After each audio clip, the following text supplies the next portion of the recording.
Especial Cumbre de las Américas. ECO 360. Estamos de vuelta en ECO 360 para nuestro último bloque de Derechos Humanos y la Cumbre. ¿Para qué está Nitu Pérez Osuna en Panamá y Mitzi Capriles de Ledesma? Una semana histórica en Panamá. Ustedes vienen con un mensaje no solo para toda América Latina, para todo el hemisferio, sino para lo que está pasando aquí en Panamá. Cuéntenos. Bueno, en mi caso yo soy periodista y yo no podía estar lejos de esta cumbre. Estoy acreditada por un medio panameño, trabajando para ellos, muy contenta y al mismo tiempo con una profunda envidia de la buena, porque en mi país no hay esa proliferación de medios independientes que veo ahora en Panamá y que veo en el mundo entero. Así que es una lástima que me he encontrado a tantísimas colegas, aquí hay una en esta cumbre, que nos abrazamos, que están trabajando en todas partes del mundo. De verdad es una diáspora de venezolanos, de talentos que han migrado buscando presente y futuro.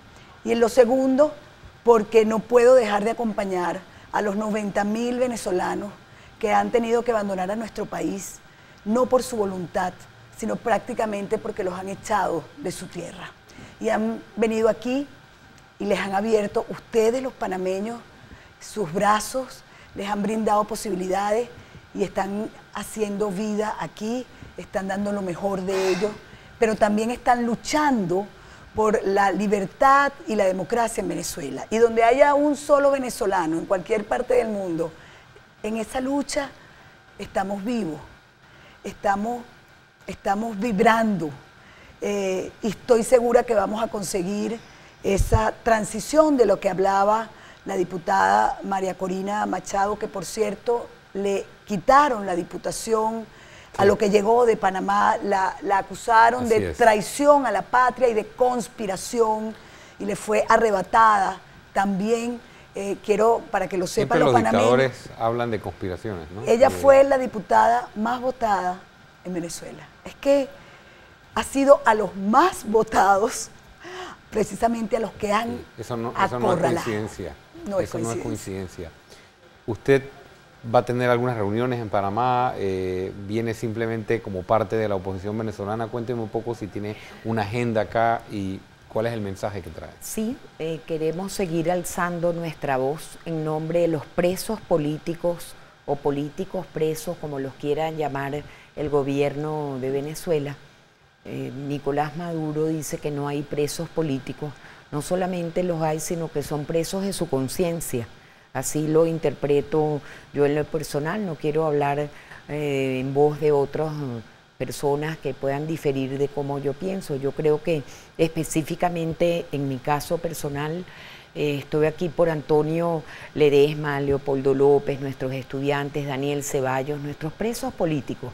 Porque no solamente podemos hablar más o menos aproximadamente de presos políticos. 57, creo que era el último. Sí. Pero usted no está libre, usted está en el país y por televisión del Estado, que es el canal de todos los venezolanos, que pagamos todos, por cierto, a usted le dicen, vas preso para tal lado.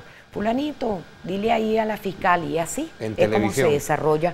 Por televisión usted se entera a dónde va preso. Y eso a los está que grabado. Han soltado, tienen presentación semanal, quincenal. A presentación, sí, terrible. No se pueden ir del país. Quisiera hacerles una última pregunta y tiene que ver con la solución pacífica.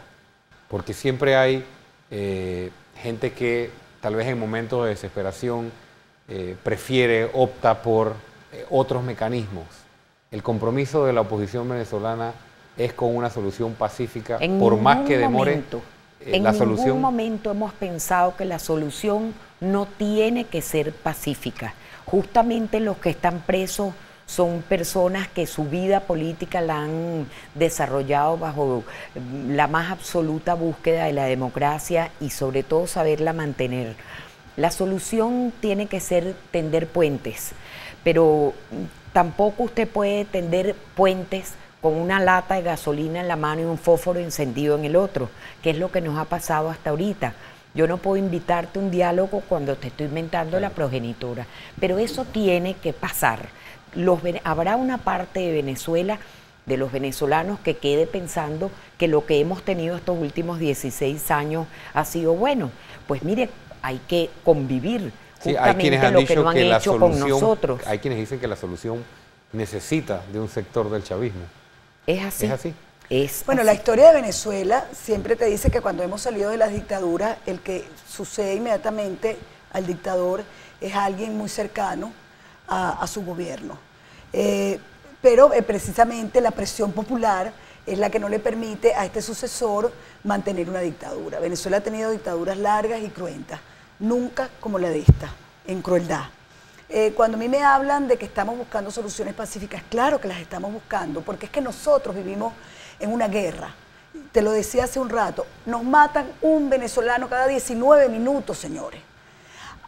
Las madres venezolanas dormimos con un ojo abierto y otro cerrado, con la angustia y la preocupación de si nuestros hijos van a llegar. Los horarios en Venezuela cambiaron. Si tu hijo va a una fiesta y te llama a las 9, 10 de la noche, tú le dices, mi amor, no te vengas, quédate a dormir donde estás. Y las madres incluso hemos permitido que todos los amigos de nuestros hijos, en el número que sean, 10, 15, 20, se queden a dormir en nuestras casas y se vayan con el amanecer. Porque vivimos en esta angustia de que nos los matan y nos los asesinan. Sobre todo, quiero que sepas que el 85% de los asesinatos son entre niños o jóvenes entre 17 y 25 años. Bueno, nos están asesinando el futuro. De eso es que nosotros queremos salir. Bueno, yo quisiera agradecerles a nombre de ECO 360 por haber hecho la visita acá y por haber conversado con nosotros y con nuestra audiencia sobre la situación de Venezuela, los derechos humanos, los presos políticos y esta histórica cumbre, y esperamos que esta lucha siga creciendo y ganando aliados y puedan lograr ese objetivo final de tener un país libre con una reconstrucción democrática, porque así sería. Así que muchas gracias por haber estado con nosotros. Gracias a ustedes de verdad, porque nos han abierto estas puertas y porque nos han acogido a tantos venezolanos. A la orden. Bueno, había dicho que iba a reservar los últimos minutitos del programa para referirme a lo que había ocurrido hoy, y tenemos unas declaraciones del señor Antonio Madrazo, que es un opositor cubano que estuvo aquí en ECO 360 hace algunas semanas hablando de la necesidad de la solidaridad con el pueblo cubano, parecido al tema que abordábamos con nuestras amigas de Venezuela, y hoy fue agredido por uno de estos grupos pro régimen castrista. Escuchemos. Bueno, hemos venido una embajada de la sociedad civil cubana independiente a participar en el foro de la sociedad civil y en el foro juvenil, pero desde el domingo hemos tenido muchísimos inconvenientes dentro del país. Es decir, primeramente, algunos cubanos hemos tenido problemas al entrar por la aduana, es decir, retenciones por alrededor de 3 y 4 horas, y por otra parte vemos que en los últimos días ha habido una escalada en cuanto a la manipulación mediática por parte del régimen cubano en cuanto a la participación de nosotros como sociedad civil. Nosotros como sociedad civil hemos lanzado un mensaje único en el cual hemos defendido la idea de que a la par de la sociedad civil que está presentando el gobierno cubano, también podamos estar nosotros también en una especie de diálogo, de intercambio, pero no ha sido así por parte del gobierno cubano. Y mismo hace nada más, unos minutos nada más, fueron víctimas de un acto de repudio Manuel Cuesta Morúa, portavoz del partido Arco Progresista, también Lilian Ruiz, que está dentro del foro de la sociedad civil,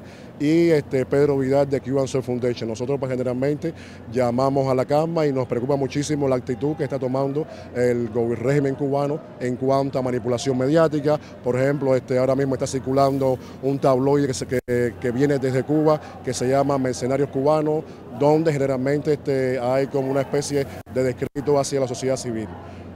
Hace unos minutos también fue golpeado en un parque de aquí de Panamá, también un activista, José Luis Pérez Antunes, también con 3 personas que pertenecen a una organización del Directorio Democrático. Nos preocupa cómo en los próximos, es decir, si no ha comenzado aún la cumbre, cómo esto puede tomar intensidad la violencia hacia nosotros. Ese es el señor Juan Antonio Madrazo, y él describía un poco lo que estaba pasando en Panamá en el día de hoy, y fue antes de eso, víctima de violencia por parte de estos grupos que se encuentran en Panamá. Y yo quería hacer una reflexión sobre las cosas que han pasado en Panamá desde hace 2 o 3 días con la llegada de la disidencia cubana. Y usualmente no leo, hago mis análisis frente a la cámara, pero escribí unas líneas que quiero compartir con ustedes y las escribí hoy después de los sucesos con los grupos cubanos. En estos últimos días han estado ocurriendo en Panamá una serie de cosas, algunas de ellas tal vez imperceptibles para muchos, pues seguimos con nuestro imparable día a día. Pero los invito a detenerse un momento y reflexionar sobre lo siguiente. Imagínese que no estás, o imagínate tú que estás viendo este programa, que no estás de acuerdo con las decisiones del gobierno, pero no tienes derecho a decirlo, ni tampoco tienes medios de comunicación en los que puedas publicarlo, ni mucho menos internet o redes sociales para divulgarlo. Y si lo haces, te meten preso. Imagínate si quisieras organizarte para que colectivamente o asociándote con otros puedas empezar a participar en asuntos de interés público, pero no tienes derecho a asociarte ni a agruparte, y si lo haces te meten preso. Y así podría seguir enumerando situaciones que ilustrarían una tras otra la ausencia de libertades y de derechos humanos en Cuba. Bueno, yo quisiera compartirles que para mí la cumbre ya valió la pena. Y ya valió la pena porque representantes de la oposición cubana han podido hacer en nuestro país y en los distintos medios de comunicación de nuestro país lo que en su propio país no pueden hacer: disentir. Durante esta semana hemos visto en los medios de comunicación a diversos representantes de la oposición cubana con un solo discurso: que los cubanos tengan derecho a disentir, a expresarse y a decidir ellos mismos sobre su futuro. Y asimismo, como han podido expresarse libremente, como no lo pueden hacer en Cuba, también, aunque sea de manera temporal, han podido asociarse aquí en Panamá, organizarse y venir a nuestro país de manera pacífica a participar y a ser escuchados. Hemos servido como plataforma, hemos servido de espacio para que desde nuestro istmo se ejerzan derechos que en otra parte son negados y castigados sin juicio.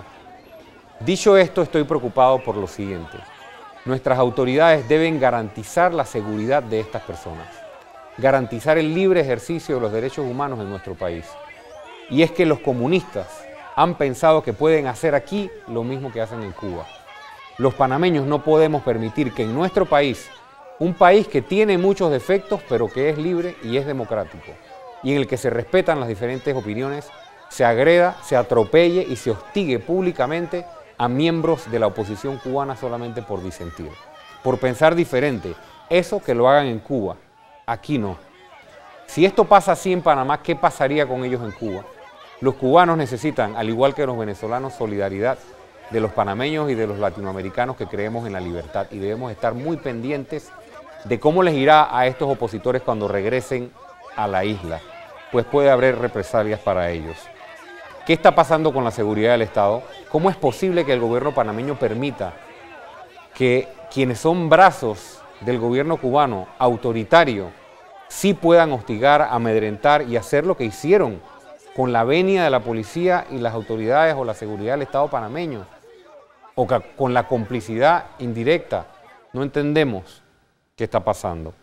A los miembros de la oposición cubana que retuvieron en el aeropuerto de Tocumen cuando entraban, les advirtieron que no se podían hacer protestas, ni arengas, ni desórdenes porque los iban a deportar. Y ellos han sido pacíficos y quienes han hecho los desórdenes son otros. Y resulta que esa misma seguridad del Estado panameño le permite a las turbas radicales hacer lo que hicieron. Esto no se debe hacer en Panamá. Voy a continuar con este análisis o con esta reflexión otro día, pero no debemos olvidar que los hermanos Castro olvidan a conveniencia que ellos comenzaron como disidentes hace 60 años. Y desde hace casi 60 años y hasta hoy niegan a todos los cubanos el derecho a disentir. Muchas gracias por haber estado con nosotros y ahora quédese en Eco 360, perdón, en Eco TV, que viene con nombre propio y Carolyn Schmidt. Chao.